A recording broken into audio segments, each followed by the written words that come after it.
Ladies and gentlemen, welcome back to podcast Room 303. I'm your host, Jermaine Clone Mendez. This is my co-host, Nicholas Moorhan. And as always, we have with us the EPE. This is episode 199. It's a pretty made-up number, if you ask me. I wouldn't have been able to tell you that a few years ago. How are you doing this evening, Nick?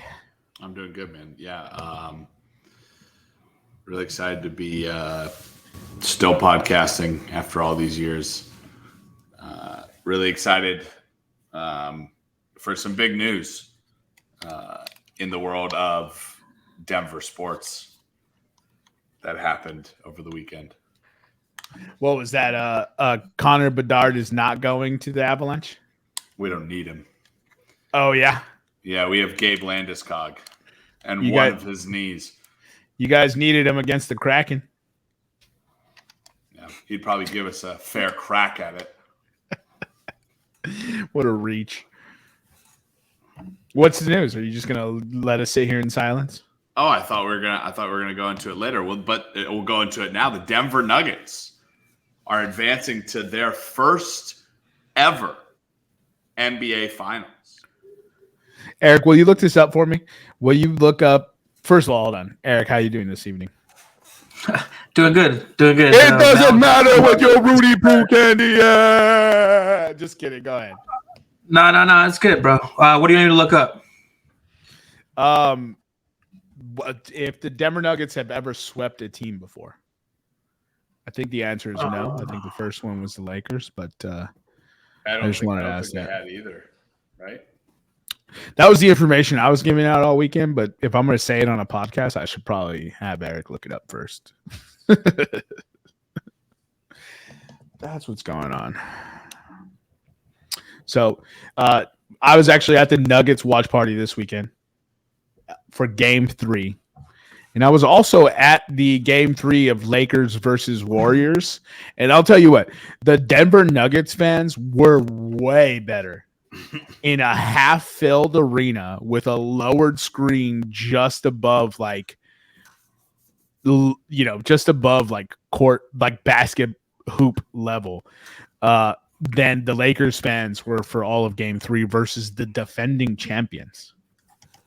I was real disappointed by that. I actually lost a lot of fucking respect for Lakers fans in LA. They suck. They could not be more inconvenienced to make noise on behalf of the Lakers in LA. Well, because you go to, this is what annoys me about Coors Field in Denver, is Coors Field in Denver is being made into a park where it is better to be seen than see. Right? Yeah. People don't go to Coors Field to watch the Rockies anymore. They go there because it's stuff to do. You have all people from California, from New York, from Texas coming to Colorado who, dude, it's great to go to Coors Field and be seen at Coors Field, right? You don't have to like baseball. It's the summer. You can just drink beer at a ballpark because it's the thing to do. The Avs and the Nuggets fans are there because they want to be there, and they're going to celebrate their team. In LA, they're in LA because they want to be seen at a Lakers game. I think that makes sense, actually. I think, well, based purely anecdotal experience, I think it's factual. Eric, you got that answer for us? Yeah. So it is the first time the Nuggets have ever swept a team in any playoff series.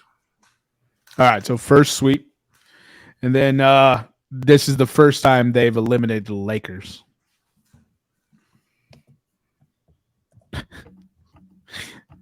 Can you guys hear me?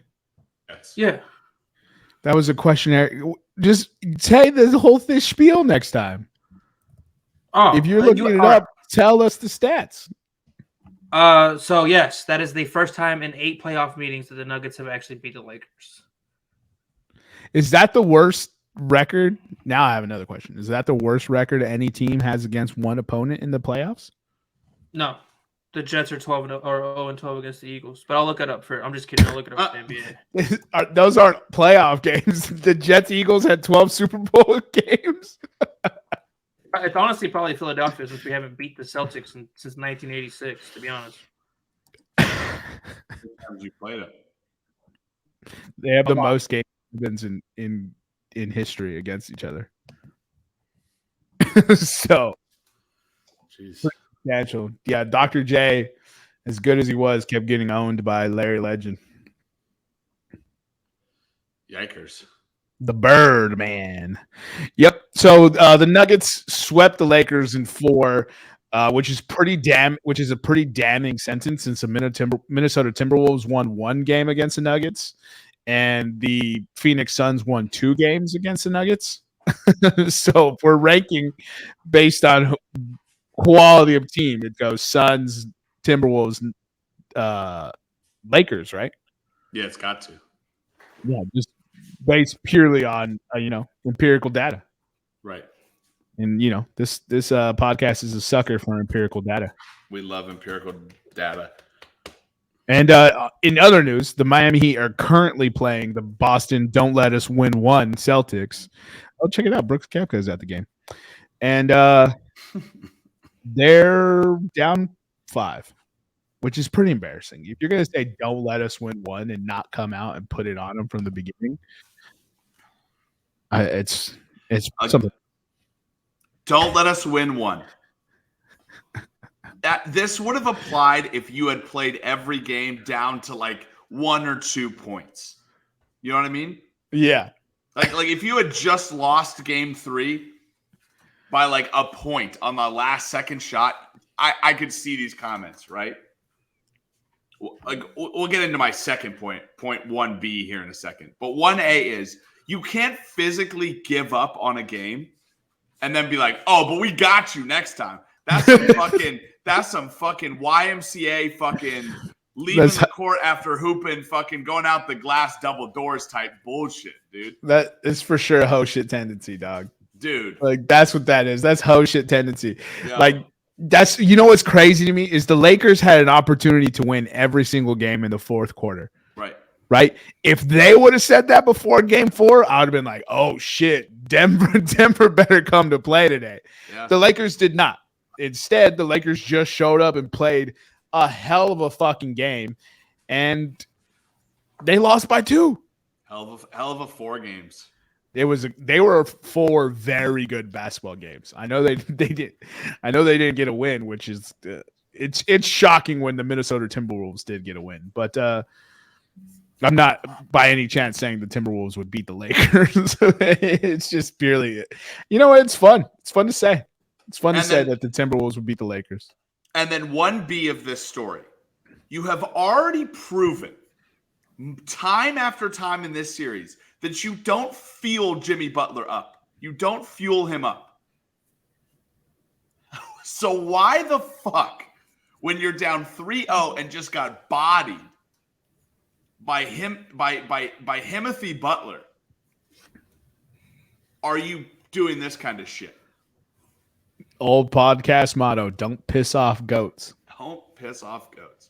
Speaking of goats who piss me off, I got a little bit of a fucking rant here for you boys. Go ahead. We should be talking about, we are going to obviously because we're not the mainstream media. The mainstream sports media should be talking about how a team that they bodied for the last 3 years that I can remember, maybe even 4, a team that they bodied for the last 3 years for not having players to back up Nikola Jokic. He's the only one they got. He frankly didn't really play that well in the Lakers series. What did you just say out loud? I'm listing off ESPN. He didn't play that well. Oh, really? He didn't play that well. He only had 3 out of 4 games where he averaged a triple double. No, for the series he 28, 14, and 12. There was only 1 game he didn't have a triple double. Yeah, 1 game that he didn't have a triple double. Thank you.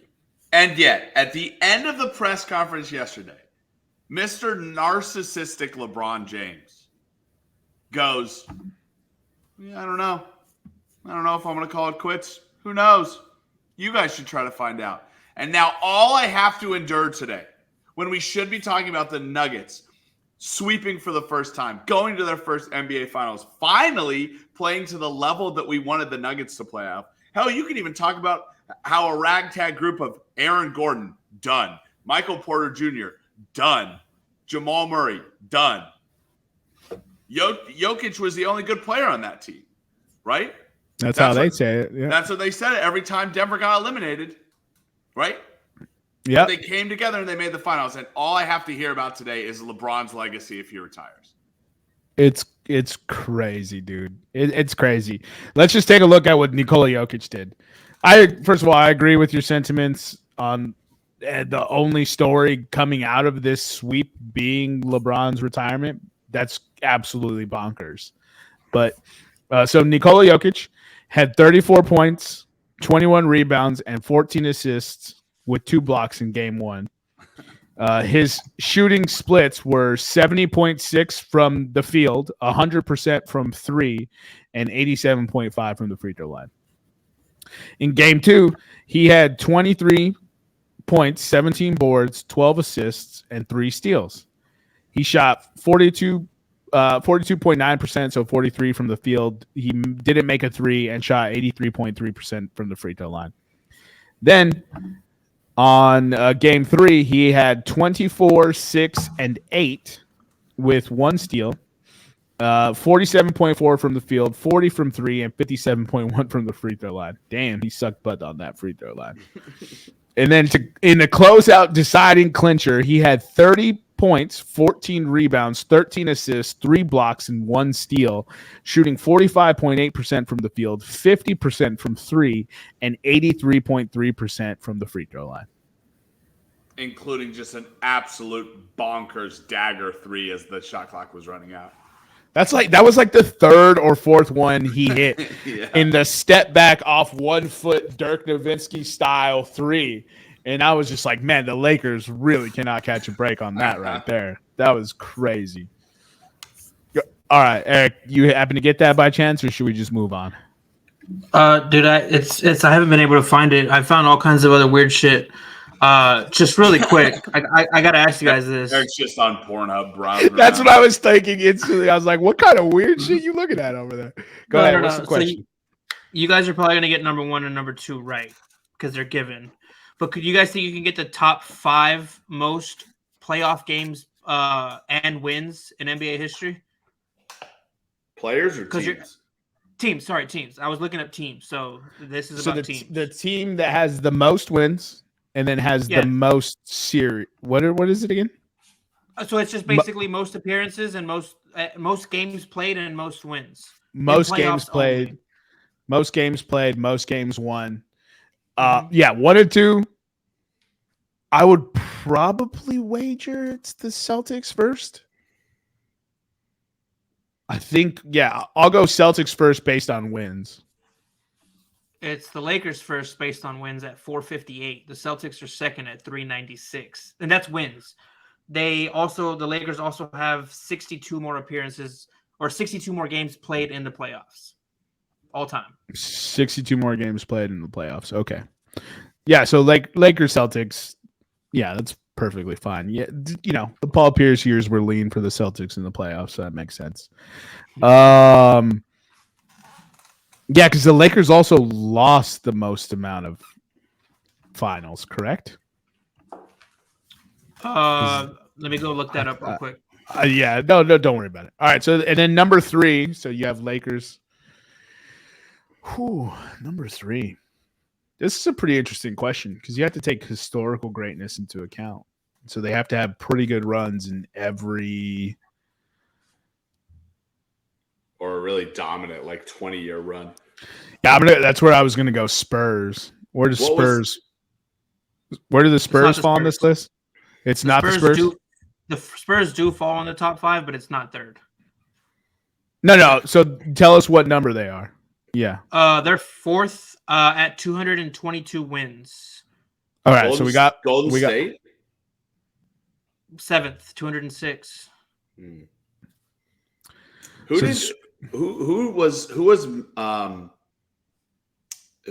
Where was Milwaukee before they were the Bucks? No, the Lakers used to be Minneapolis Lakers before they went to but the Bucks have always been in the Houston Rockets. That's a good choice, but I don't think so. I'm trying Chicago. Ninth. The Bulls? No, the Bulls aren't top 5. I want to say. Is it the Denver Nuggets? No. The Nuggets are 21 on this list. Okay. The Nuggets have the most wins for a franchise for having not played in the finals. So that's also another thing they did. No, the Bulls aren't up there, especially with how poorly they played recently. Bro, is it like the Indiana Pacers? Mm-mm. Washington Bullets. No, Pacers are 17. Washington's way down on the list. I mean, how the Sixers have sucked in the playoffs lately. But it's still got to be the Sixers, I guess. Philadelphia's third with 242 wins. Oh God, that's a homer pick. No, it's just they haven't been in the playoff. They haven't been in the playoffs lately. Of course, you with your fresh Phillies hat, your new Phillies hat. Fifth, I'm gonna go Miami. Mm-mm. Real. Let's just put it this way: I hate the fuck out of this team, and I hope their player that's on the trade block gets traded this year, even though they do have my favorite player. You hate all the teams, Eric. You're so fucking petty with all of them. The Sacramento Kings. No, it's the Hawks. The Hawks. The Hawks make sense. They put together a lot of good teams recently that won a fuck ton of games, went deep into their runs. You know, they had the no, it's not Clyde Drexler was the Hawks, or is he the Trailblazers and Daryl Dawkins? Dominique Wilkins, right? Dominique Wilkins was the Hawks, yeah. Mm-hmm. That's pretty interesting, though. So round out the top 10. So it was Lakers, Celtics, Sixers, Spurs, Hawks, Knicks, and then Warriors, Pistons, Bulls, Thunder. How are the Bulls? That's crazy. That number 10. They considered that in this. It says that they consider the Sonics. That's incorrect. Record. That's incorrect. That was part of the deal they made when they left the Seattle Supersonics. So that's stupid. Whoever made that list should be hit in the face. That was like Seattle was like, you can leave, but we're keeping the name, the image, the colors, the records, the likeness. Everything is still. So Seattle is sitting there. They have the name. They have everything already. They have a whole history. That's why Seattle is the clear expansion team. Also, Seattle is a red hot sports town, so I think they deserve a sports team. That'd be fucking awesome to have that back. Also, the Seattle Supersonics have a fucking sick colorway. That's insane. But today's episode, now that we've pontificated for far too long in the intro, we're getting into pop culture pick'em as always. It'll be the topic today is 3v3, one sub, one coach using only historical US figures. We'll recap head to head, which is as bad as expected. We'll touch Indy 500. We've already kind of recapped our NBA stuff. We'll wait for a decision on this Eastern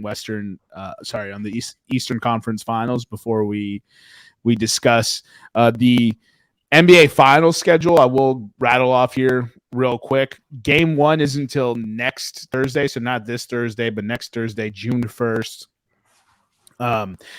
Then Game 2 is Sunday, June 4th. Game 3 is Wednesday, June 7th. Game 4 is Friday, June 9th. And then the rest, if necessary, Monday, June 12th, Thursday, June 15th, and Sunday, June 18th. Most times are 8:30 p.m. Eastern, except for games 2 and 7, which will be 8 p.m. Eastern. Those are both the Sunday matchups. So we're in that stretch where the NBA stretches it out to guarantee, the best quality of hoops for both games. So it should be very fascinating.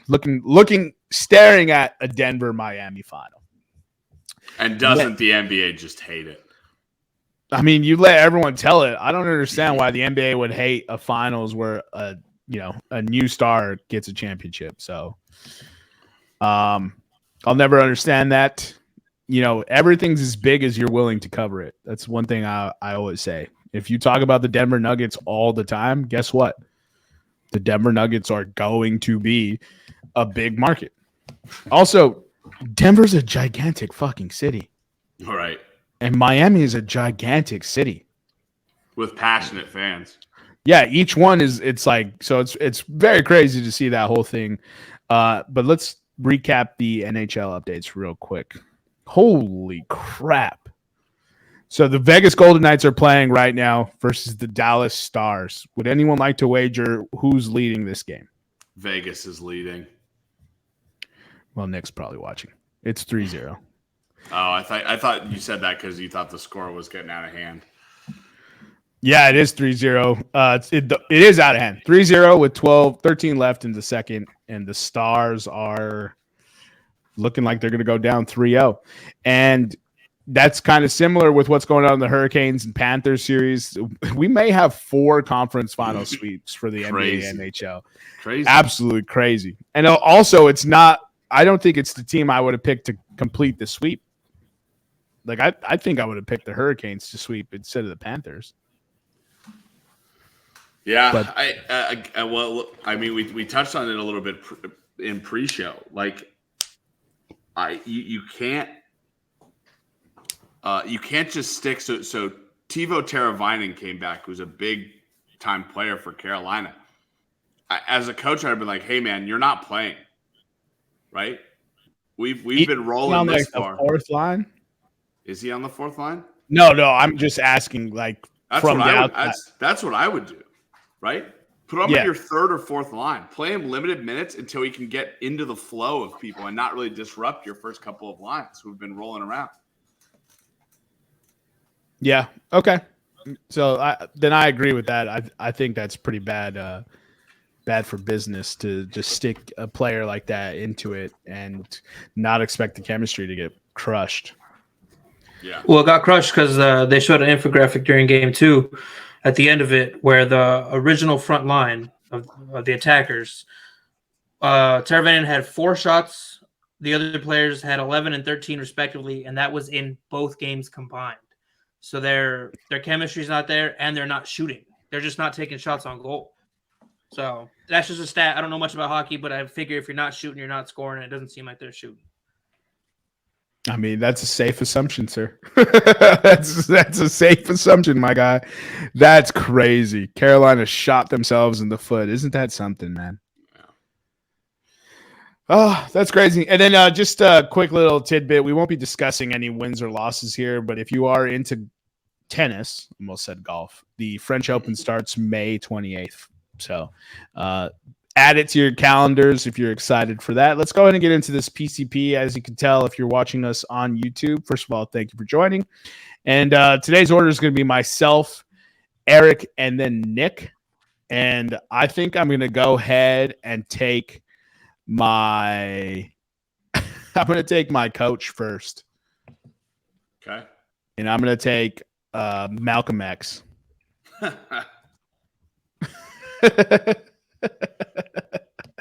Okay. All right, so I'm actually going to take my coach first as well, but I have to ask real quick. So I know it says you using only historical US figures. Does that mean they can't be a present figure, or eventually they will be historicals?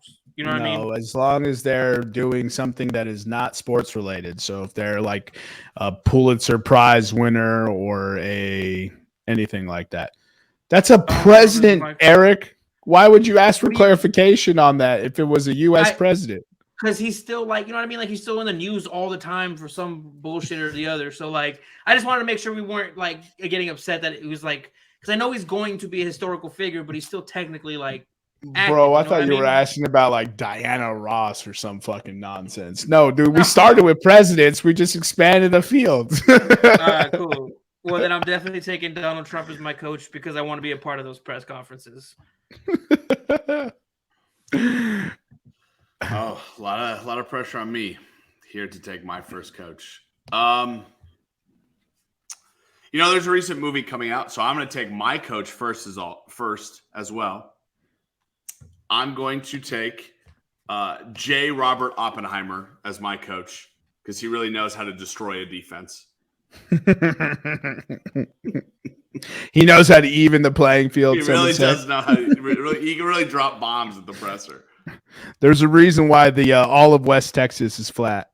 Yeah, it's because he can really cut a rug. I'm gonna start with my first, maybe a sub first. I'm going to go with the obvious pick in the room. I'm going to go Barack Obama. Obvious pick in the room, Barack Obama. Okay. But he's not starting. He's not starting. He's your sub. He's my sub. Super sub. That's the one. All right. All right. So I'm gonna kind of run a little bit of a Bad Boys Piston style game.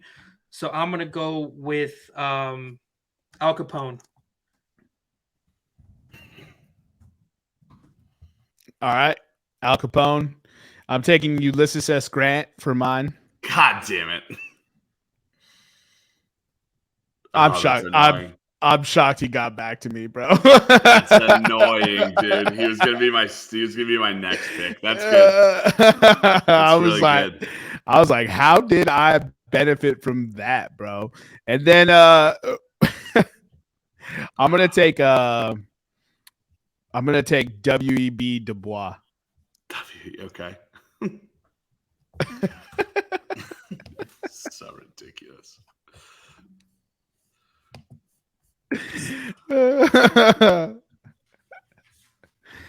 Oh man. He's gonna be playing point guard, bro. PhD from Harvard. Let's go. Is there an E on this or not? No. It's just like that, right? Yeah. There's an E. There's an E between the W and the B. No, okay. Fuck you guys. All right. How did I get a you guys? Like I didn't confirm already. Nah, because you guys are one and the same. Fuck both of you. I'm gonna go with Helen Keller for my next one. He's gonna be my super sub. What is? Oh God! All right, we need some height on this team. Give me Abraham Lincoln. 6 foot, all 6'4" of him, height, strength. He's everything you want in a guy to work the inside post. I mean, among this lineup, he's going to absolutely dominate. For sure. Next pick, I need somebody with toughness. I need somebody with tenacity, and I need a real bulldog, right? A guy that's going to go out there and get you wins no matter what the cost. That's why Andrew Jackson's my next pick. Man's been involved in over 100 duels in his lifetime, never lost. That's a man I want. That's what we like to call battle tested. That's right. He's a real playoff veteran. Oh man, that's funny. Damn. All right. So I guess since I have to combat Nick's team here, I'll just take Lee Harvey Oswald. Give me a shooter on the squad. And he's got a good history with Abraham Lincoln, so I think he can take him out the game. No, he doesn't, Eric. He has a history with John F. Kennedy, you friggin' historical. Whatever, dude. He's a shooter, bro. No, John Wilkes Booth. Fuck it. Both of them. That's who you're looking for. My God, bro. He missed that. They're both shooters. Either way, I'm getting a Steph Curry of the game, bro. I'm not picking bad back, weak knee, bad genetics, John F. Kennedy. Oh man, that's funny, bro. I'll take Sandra Day O'Connor.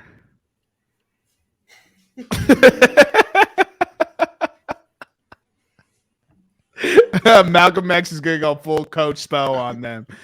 They ready for Sandra Day, bro. Man, they gotta take all these old photos off the screen. Shout out Sandra Day though, El Paso, Texas alum, baby. Let's go. And then my last pick, yeah, so this is going to be my sub. So the other two are starters, Eric. My last pick, I'll go Orson Welles. Orson Welles, that's a good one. Yeah, Orson Welles. My fucking team is bonkers. You never know. They could come together. There's a couple of undrafted guys on there. Maybe Ulysses S. Grant is the Jimmy Butler of your squad. WEB playing the point, dog. You ain't ready. He's gonna Harvard it up out there. All right, and then sorry, I'm just gonna go. I need somebody on the court that's gonna be a great leader, so I'm gonna go with Robert E. Lee. Okay. You could have taken John Wilkes Booth. You would have had real team chemistry. Yeah. Also, Robert E. Lee lost. So a team of losers. Not in my heart, he didn't. I need a small. Pretty on brand for you, Eric. I need a small, shifty point guard. I'm also not. I also need some representation from the female side of history. I'm gonna go Ruth Bader Ginsburg as my starter. Supreme Court shootout, bro. We gonna battle it out. We gonna battle it out, bro. All right, you guys got any honorable mentions? Everybody in history. Everybody in U.S. history. Pick your own teams and send them to me. I really want to hear who you got. Here's what I want, dude. I want a celebrity deathmatch style 3-on-3 tournament from U.S. Historical Figures. I want it all decades. Like, just give me a decades team. Bro, it's like the Tuskegee Airmen versus First Pearl Harbor survivors. The Blue Angels. Yeah. Oh, dude. Sherman's great. March to the South against Patton's Tank Corps. Bro. General Custer versus the rematch versus Eisenhower, bro. No, the rematch, dude. Custer and Sitting Bull. This time on Custer's home court. This one, native hoops, dog. Native hoops. Custer's going native. Oh my God, bro. That's great. Then you could do like a movie director's brawl. It's like George Lucas and Steven Spielberg and Ron Howard versus Scorsese. Scorsese's a great one. I was trying to think of some older directors. Francis Ford Coppola. Stanley Kubrick. Alfred Hitchcock. There we go. That's who I was trying to say. Alfred Hitchcock. Bro. Oh, man. That's ridiculous. Oh, that'd be so great, dude. All right. So, Eric, read off our list, and then we'll keep it pushing. All right. So, Jermaine had the first pick, went Malcolm X as his coach, S.S. Grant as a starter, W.E.B. Du Bois as a starter, Sandra Day O'Connor as a starter, and Orson Welles as a sub. I had the second pick, Donald Trump as my coach, Al Capone starter, Helen Keller as a sub, Lee Harvey Oswald starter, Robert E. Lee starter. Nick had the third pick. He went with J. Robert Oppenheimer as his coach, Barack as a sub, Lincoln starter, Andrew Jackson starter, and Ruth Bader Ginsburg as a starter. I would also like to add an honorable mention. I don't know why I didn't think of him, but I feel like Ernest Hemingway could shoot a basketball if he didn't spend all of his time in Paris just boning down the local populace. Yeah, I almost picked Ralph Waldo. Yeah, that was good. My boy R.W. Emerson. Little Mark Twain action, bro. Little Samuel Clemens. Just out there getting his run on. That's a high quality joke. If you guys didn't catch that, then it's a good joke. Oh, all right. Eric, go ahead and get us into head-to-head, brother. All right. So last week we concluded week 19 of our head-to-head. Last week Jermaine went 1-2, bringing him to 20-31 on the season, down 11.8 units. Nicholas went 0-3, extending his losing streak to 7, putting him at 19-31-1, down 2.6 units. Papa needs a win. I wasn't so depressed, so I was actually able to put in 3 picks since the Sixers have already been eliminated from the playoffs. I don't have to worry about it anymore. I went 3-0, putting me at 23-28, down 2.7 units, and leading the way as he has been most of the year. Nevada went 2-1. Sorry. Yeah, 2-1, bringing him to 22-25-1, and he's up 0.7 units. Yeah, Nevada's down a lot more units than that, isn't that right, Nick? Yeah, 100%. You could just put a minus 199.3 units. So those of you who weren't there, Nevada and Nick made a friendly wager on the Nuggets-Lakers game on Saturday. Nevada was highly convinced the Lakers would get a W. Nick was not. And they wagered what one would call a standard U.S. paycheck. 2,000 whole dollars are now in my bank account. This is worse. This is the worst loss in Room 303 history. No, it's still your parlay. That was demoralizing. That is why I'm on this losing streak. That was just awful and demoralizing. That is the worst monetary loss in Room 303, replacing Eric somehow managing to name 25 presidents for $1,000. Nevada betting against his own team. Then, Jermaine, you said earlier you went to the watch party. That's correct. For 55 minutes of the watch party, of the game at the watch party. Nevada was an ecstatic Nuggets fan. It was actually for 46 and a half minutes of game time. Nevada was super thrilled that the Nuggets were putting it on the Lakers. Until Jermaine Bartholomew Colon Mendez turned and asked one simple question. You realize you're losing your bet, right? Exactly in that tone, too. Yeah, he was cheering for his bet to lose the whole game. So you gotta love the fandom. I don't think my fandom would supersede me cashing a bet that big. I ain't even gonna lie. I would love my pocket to be lined over my team to sweep in 4. But hey, he knows where his priorities lie. Hey, I got both, so I don't really care. Go Nuggets, go, baby. This is what blew me away. We are in Denver, Colorado. We are sitting at Nevada's childhood home. We are drinking Rocky Mountain Kool-Aids. And he still says the Nuggets are going to lose. That's bad. That's bad. And shout out to Miller Coors for providing Nevada the motivation he needed to bet a paycheck. We salute you. Oh, my guy was sauced. So sauced that we did not see him the night of the wedding. He did not even appear. Did not appear. All right. So that wraps up head-to-head. Nick, go ahead and take us into Indy 500. Okay, so before we start Indy 500, actually not before we start.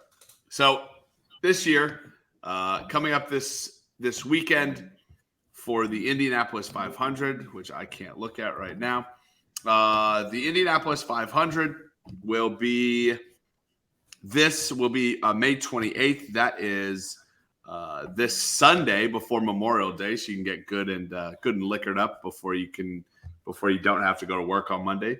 The 2023 Indianapolis 500 is the 107th running of the Indianapolis 500. For those of you who don't know, it is a 500-mile race. That's 200 laps. And it was won last year.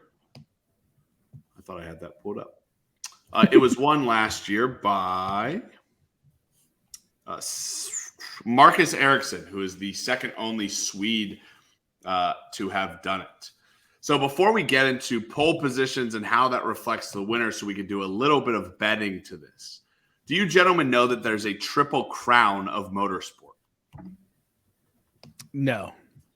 So the Triple Crown of Motorsports is the unofficial motorsport achievement that is often regarded as winning 3 of the most prestigious races in the world in one's career. Before you think that this is a amazing thing, only 19 drivers in motorsport history have competed in all three legs of the Triple Crown, and won at least one of the events. It's different vehicles. It is different vehicles. Oh, I think I did know about this. What are the three races? Do you want to take a guess? So we're talking about one of them right now. Okay, so Indy 500. One of them we have talked about multiple times on this podcast as being a dream destination. Monaco? The Monaco Grand Prix. Yeah, I was about to say that. And the final one was popularized in a recent-ish movie. Oh, it's the Le Mans. It is 24 Hours at Le Mans, correct. Do you know how many people of these 19 who have raced in at least all three events and won at least one, how many have won the Triple Crown in history? How many people have won it in history? Mm-hmm. How many people have won the Triple Crown in history? Only 19 have competed, correct? Only 19 have competed. One. Graham Hill. Yes. He won the Indianapolis 500 in 1966. He won the Le Mans in 1972.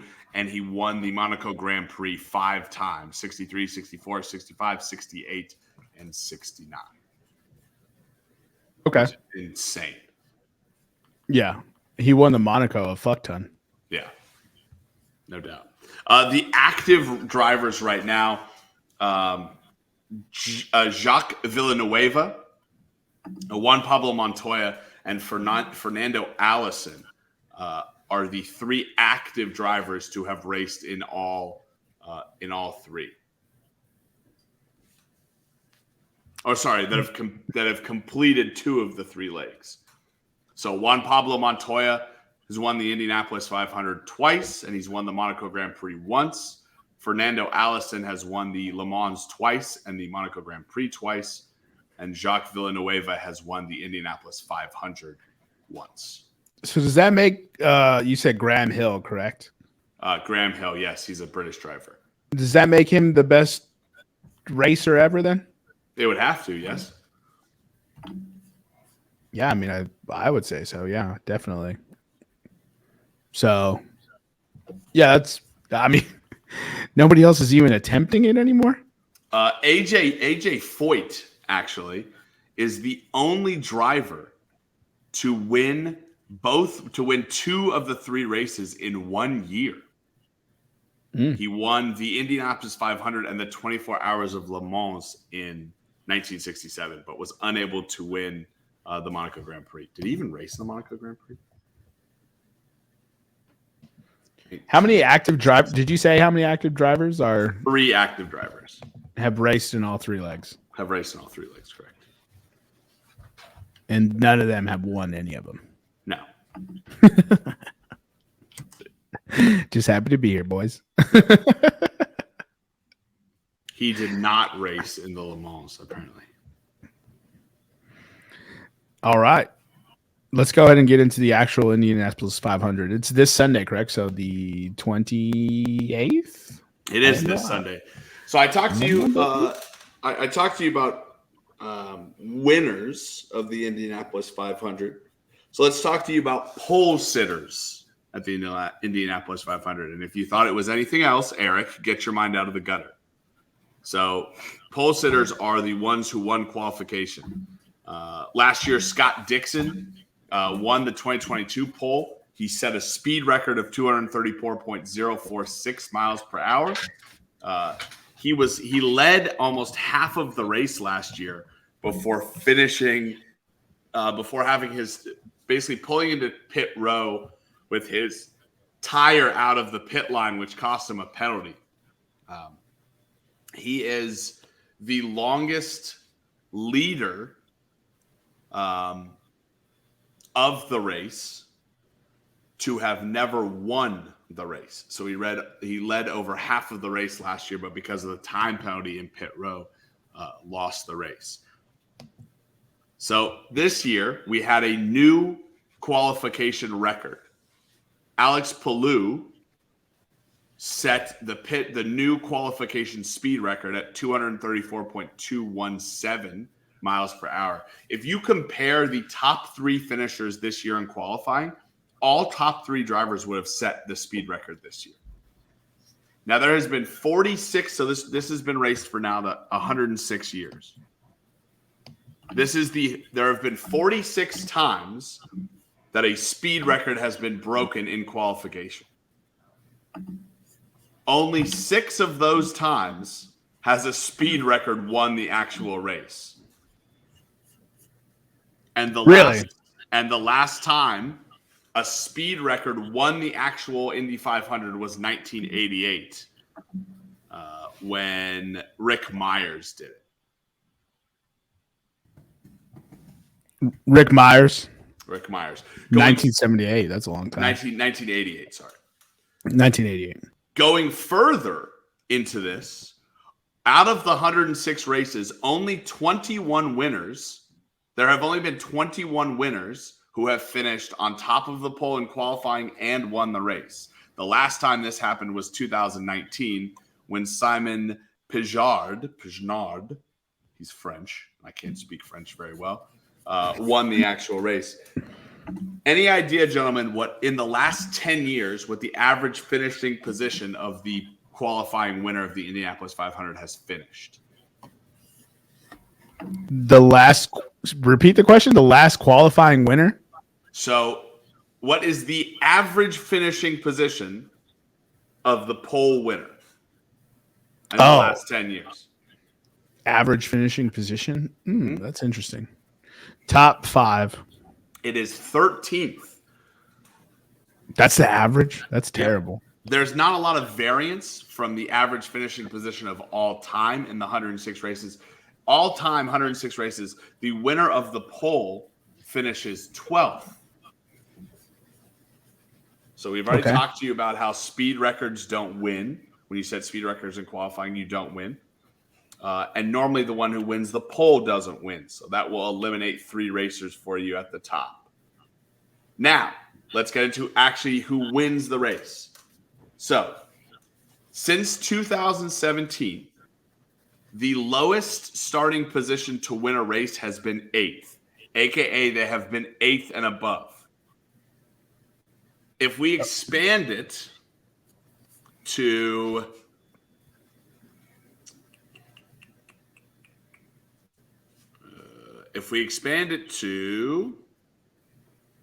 top 15, the last outside top 15 winner has been 2014. The all-time, the average starting position for the winners has 7th, and in the last 10 years, the average starting position has been 8th. So, that being said, Eric has the odds pulled up here. So, the top 3 finishers in qualifying who all would have broken the speed record, I already talked about Alex Palou. Rinus VeeKay is also there. And Felix Rosenqvist is the third one to have broken the speed record. So we can eliminate them. The other racers in pole positions, I said you have to be top 8 to win, right? Okay, yep. We have Takuma Sato, Alexander Rossi, Scott Dixon, Pata O'Ward, and Santino Ferrucci. I hope I pronounced all those names right. Santino Ferrucci. Oh, it's right there. Mm-hmm. All right. So that's the pool of 6 that you recommend that you can take a flyer on. Based on those, this year Pata O'Ward has 168 points in the IndyCar Series standings. That makes him second. He has 4 top 5s and 4 top 10s on the year. That is tied for the lead on the IndyCar Series and is 2 more than any of the closest. I guess that would be third place.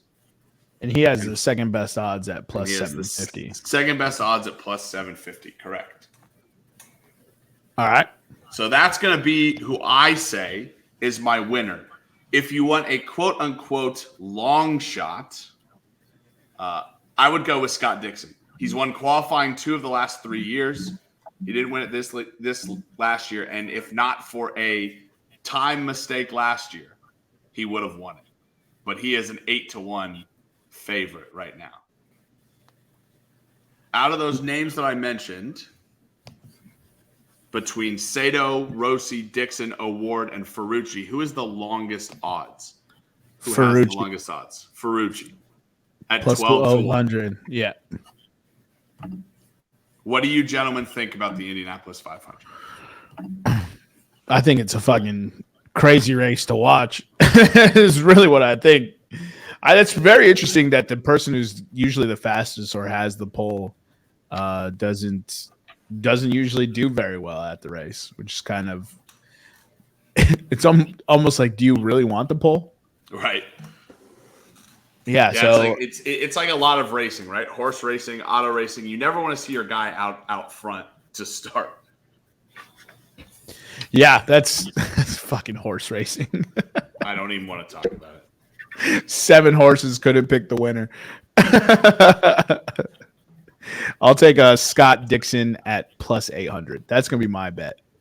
I love the redemption story, especially since he got beat out because of that time issue that you were talking about. And I do love this dude's name. Just Santino Ferrucci is such a fire name. Yeah. And so him that just sounds like a race. That just sounds like a racing name. Yeah. You like, what do you do for a living?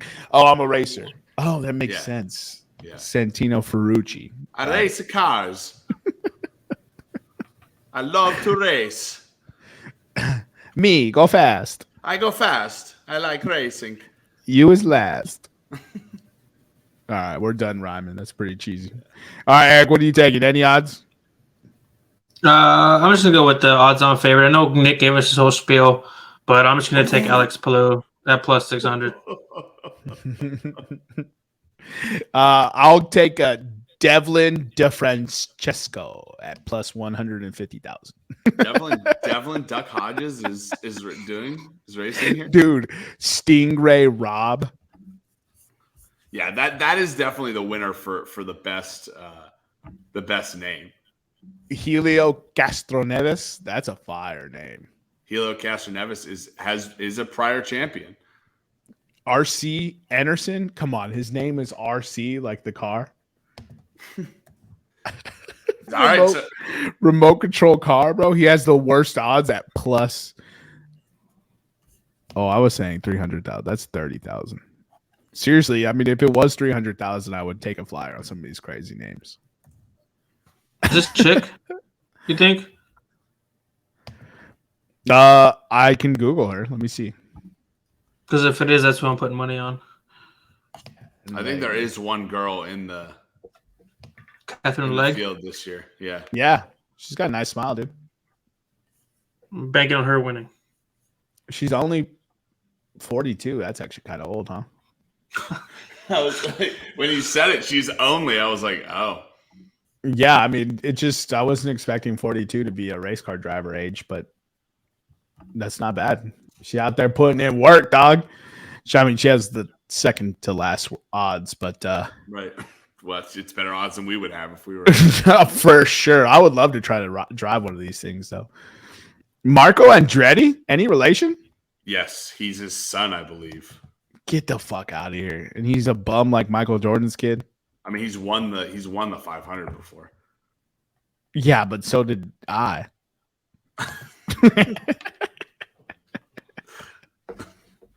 Yeah. So Mario Andretti is his grandfather. Michael Andretti is his father. Ah, okay. So it skipped a generation. Yeah. How good was his father? How good was Michael? Michael was pretty good. I mean, not as good as Mario Andretti. I mean, yeah, most people aren't Mario Andretti. he had 317 starts, 42 wins, 32 pulls, and was the rookie of the year in 19. He's in the Hall of Fame apparently. Michael or Michael is in the Hall of Fame. Yeah. Huh. Yeah. Jeez, everyone could just race in that family. I guess so. Well, they probably have a car when they're like 10 years old. I think it might be a little sooner, huh? On a closed course. They're at least working on cars and learning how to drive like go-karts or something. They're at least learning on like that style. Yeah, I would imagine they're not racing. Seems a little reckless. Well, what's his name? Come on, you're an Andretti. Get in that car. I don't care that you don't know how to talk. Oh man, what's the dude that's like considered one of the best of all time? Hamilton? Is it Lewis? Lewis Hamilton? Yeah, Lewis. Yeah. I watched before he got cheated last year. They did like a special on him and his father, and his dad used to just take him to go-karts. That's how he got started. He just would take him to go-karts, and then he was like, "Oh, you're pretty good at this, so let's like put you in driving." Like, dude, that's crazy. And now he's a multi-millionaire and one of the greatest drivers ever. Yeah, I mean, there you go. It's a bit much for me. I don't know if I would notice if my kid is that good at driving from go-kart. Yeah, I would be like yo, he's kind of good, right? What does he have to do for me to notice that? I don't think I would even have a clue, bro. He just gets in there, puts that bitch in reverse, and beats everybody backwards. He's like, "What's up, Pop?" That would a dead giveaway. Then I for sure pick up. You'd be like, might be this kid. There might be something here. I gave this kid the sticks on Mario Kart, realized he was a fire driver, put him in racing. That's right. Yay me. Pat on the back for me. Oh boy. So I don't think we have anything else for the 10s and 10s. We will give a quick score update. The Celtics have now taken a 7-point lead on the Miami Heat and are continuing to talk shit. I just don't get it, bro. Y'all I hate this team, dude. You can't quit and talk shit. Like if you are in it fighting and you lose, that's fine. You're giving it your all. But when you have 8 minutes left in the game and all 5 of your starters are on the bench, your coach cave in, you cave in, like no, you can't talk shit. You're done. This is like the first time, because LeBron quit games in the Grizzlies series. LeBron quit games in the Warriors series. He did not quit in this Nuggets series. Right. And he didn't talk shit. That's what I don't understand. I was like, of all the people who had the opportunity to actually say something to probably go get it done, it would have been him. And he didn't even say anything. To something that Nick brought up earlier about all the media heads and everything talking about LeBron James' retirement. Listen, he's already come out and said he's going to want to play with his son. He's already come out and they've already announced that the guy who made The Last Dance with Jordan is currently filming with LeBron James. He's a narcissist. He wants a goodbye tour. He wants the fans to clap for him. He wants to do the jersey exchange. He's not leaving. He will let us know when his last year is so that they can milk the shit out of it for him. Because that's what he wants. Especially after Wade got his. Yeah. There's no way LeBron just, I'm done. Yeah, no fucking way, bro. He just loves being the talk of the offseason. Dude. All right. So who do you want to win? Who would you rather win? I know it's premature to say the Heat are in, but we'll say for posterity's sake that the Nuggets and Heat face each other in the finals. Who do you want to win and how many games it will? I know we're going to do this again next podcast when we actually deep dive the series, but I'm just curious to see your thoughts on this. I want it to go 7. I want the Lakers to win. Or not the Lakers, the Nuggets to win. Bashes everyone for the Lakers, picks them to win the NBA Finals. I just love them so much. I love them for losing so much. And Eric, who do you want? Obviously, I want a 7-game series since my team's not in it. And I'm gonna go Nuggets. I want to see a first-time champion. I don't want Jimmy getting a championship without Philly. He needs us. We don't need him. And yeah, go Joker, bro. True MVP. You heard it here. Eric. Nah, fuck Joel Embiid. Just keep it pushing. Tobias Harris over him? That's what I'm saying, dude. I might get that tattooed on me. See if I can get $1 million for it or something. It makes Eric no was sense. It makes no Eric, sense. the 4 teams that were in the conference finals. Eric was fucked. It's the Celtics, and he hates the Celtics rivals. It's the Lakers. He hates LeBron and Laker fans. It's the Heat. The Sixers didn't sign Jimmy Butler, so fuck Jimmy Butler, and also our boy. And then then it's the Nuggets, and he has the rivalry with Jokic because of Embiid. Oh, hold on, time out. He's so fucked, bro. We thought there was a rivalry. There's clearly not one. That man is better at everything except for defense when it comes to basketball. He's got more heart. He's got more fight in him. He doesn't quit. He doesn't blame his teammates for losing a playoff series when he shot 27% for the teammates. Yes, he did. He said no, he did not. I watched the whole press conference. His quote was wildly taken out of context to the point where sniped the fuck out of him. Though they sniped the fuck out of him. Because here's the thing: Nick and I texted on the side because he's like, I don't want to trigger Eric, but what the fuck is this? And so we kind of said the same thing about Embiid. And then I went and listened to the video, and I was just like, yo, it's not even remotely as bad as everyone thought it was. He said it takes 5 players on the court together to win the game, and that everyone needs to go work on their game, himself included. That is literally what he said for the whole thing. Well, not literally. That's paraphrased, obviously. Well, literally paraphrased. Even if he did say it in a much better context, I didn't have time to watch it. I didn't want to hear excuses or some bullshit. I hear it. But can you teach heart? Can you teach how to be a dog? Can you teach not giving up? Like, are these things that get taught, or is this just human? Like, you have it in you, and if you have it, you have it. If you don't, you don't. And he doesn't have it, so fuck it. Like, it can be taught. I don't think it can. Jimmy Butler's literally on record saying he got it from Joakim Noah and Derrick Rose calling out each other in practice when he wasn't even getting playing time for the Bulls. Like, on the record for saying that. That's why he became a confrontational player, because he doesn't see it as confrontation. He doesn't expect you to hear it from him and get butthurt and then hold it for the rest of the fucking week. He's like, hey, this needs to be said now. This will be said now, and we'll fix it now. So that way when it matters, it will be there. I absolutely think you can teach someone to be a dog for sure, bro. I'll allow you to be upset with Embiid and say he doesn't have it, but I think you could teach it for sure. Also, everyone takes the personality of your head coach, right? He's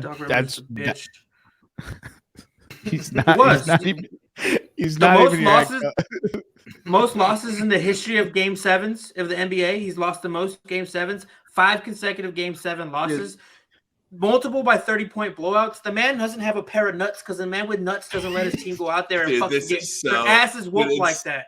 It's so Philly of you, Eric, just to like, as soon as you're like, oh, Joel Embiid, you're like, Joel Embiid sucks. Go Birds. All I said was Joker's the real MVP, the best player in the league. It's not even a close comparison anymore.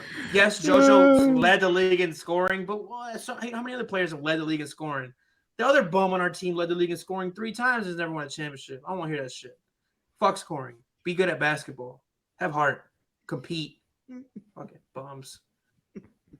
And then I got to look at Al Horford's black-ass dad half this game, looking like a dark Dominican, sexy as fuck. Fucking Tito. Fucking Tito. Hey, that's a chocolatey, handsome man right there, dude. Too bad his son's a bitch. But anyway, sorry. I'm sorry. I got love for Al Horford because he's Dominican. So I got love for him. But does a lot of shit for kids and people. He's a great hooper, but it's funny because he sucked when he was on your team. And then he's just a part of the Celtics, and they always eliminate us from the playoffs. So he hits such clutch shots, dude. It's fucking wild. That's one thing I don't think Al Horford gets enough credit for. He hits big time threes, like when his team needs it. I'm almost positive he shoots 100% in the fourth quarter when his team's down by 4 or less. That's got to be a stat. I'm sure of it. If his team's down by 5 or less, he's hitting the 3 if it's the fourth quarter. I have no 100%. Clue how to check that stat, but dude, that's we need a fucking intern for that. Dog, that's elite level statting. If somebody was like, No, he shoots 78.3%. What? You fucking imagine they pulled that out there. Yeah, you gotta fucking pay for a subscription service to get those kind of stats. No way, those are available for free online. All right. Last update before we sign off. Golden Knights are up 4-0 at the end of the second period. It's looking like they're going to go up 3-0. You never know with hockey. That's why you always watch. But yeah, looking like it's going to be a Golden Knights Florida Panthers series, just as we predicted on this podcast. So, of course, you guys got anything for the 10s and 10s? Nah, enjoy the put a little bit of, even if you don't want to, put a little bit of scratch on the or if you don't want to, don't, but still watch the Indianapolis 500 this weekend. It's such a great, it is a really great fun race to watch. It's fun to start, fall asleep because you drank too much beer, and then wake up and catch the end. Yeah, 100%, dude. 200 laps is a lot of laps. It's a lot of laps. I'm just saying 75 to like 175 is probably optimum sleep time. I hope your boy will be cooked. I ain't even gonna lie. Watch the first 50. Watch the last 25. That's my recommendation. Follow us on Instagram, Twitter, and YouTube at Podcast Room303. Keep it locked right here on this channel next week when we come to you with some big time announcements. Until then, I've been your host, Jermaine Clone Mendez. This is my co-host, Nicholas Morahan, and the world is burning for all Sixers fans, according to EPE. We'll catch you next time when you come on down and step into the room.